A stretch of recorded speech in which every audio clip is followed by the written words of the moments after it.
Môžete trošku tak rozpustiť.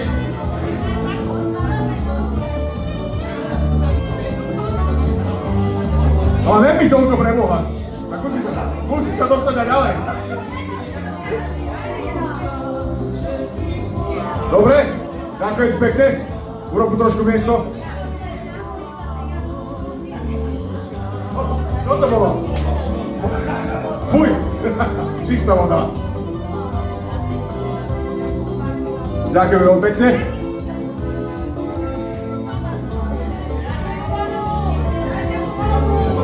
Ale aký dobre pomáhajú. Toto sú poriadni priatelia a kamaráti na celý život.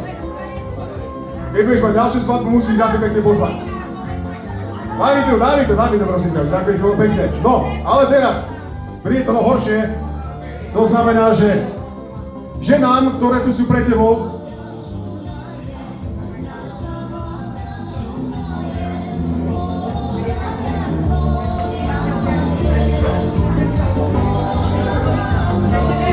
ženám teraz musí ukázať, čo si vyzberal. A väčšinou musíš im ukázať, čo si vyzberal. A väčšinou tam chlapi ešte hádžu nejaké peniaze od auta, kľúče a také hypotéky všelijaké, ktoré majú. Hypotéku môžeš, to si zober, vieš to platiť ty. No, nejaké telefóny. Nedarete, lebo to je všetko pre nevestu. No, nezoberú.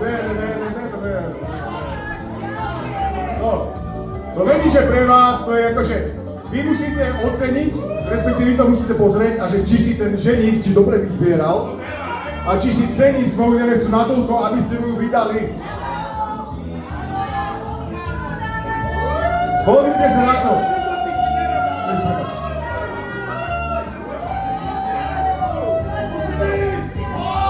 Dámy, je to všetko v poriadku? Vyzbieral dobre? Zaslúži si ju? Je to frajer, najväčší švarnišov aj spotatier. Čo Juraj Janošika, ešte toto.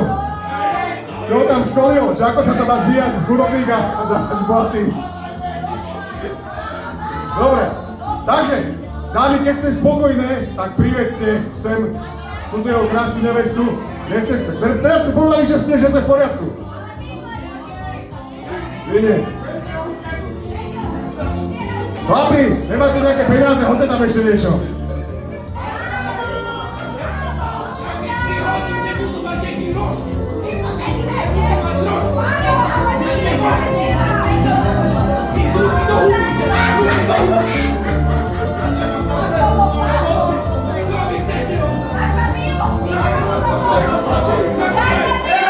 My chlapi nemáme peniaze.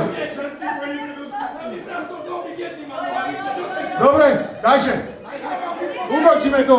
Ja si myslím, že si dosť dobre vyzbieral, takže dámy. Nie, dobre. Nemáš nejaké peniaze pri sebe? Nemáš pri sebe. Rodičia, nemáte nejaké peniaze, alebo tuto, daj tam tenisku, drahé tenisky. Konečne. Telefóny, kľúči od auta, poďme na to. Ani ja nenosím, aby som ti takisto prispel, ale nemám. Rožky a treska.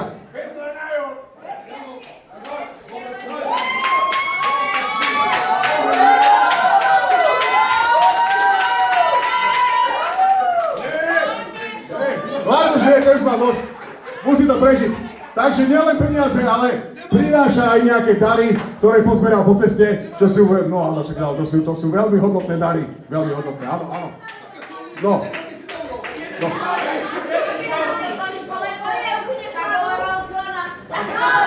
Čo to je solnička, 10 000 €?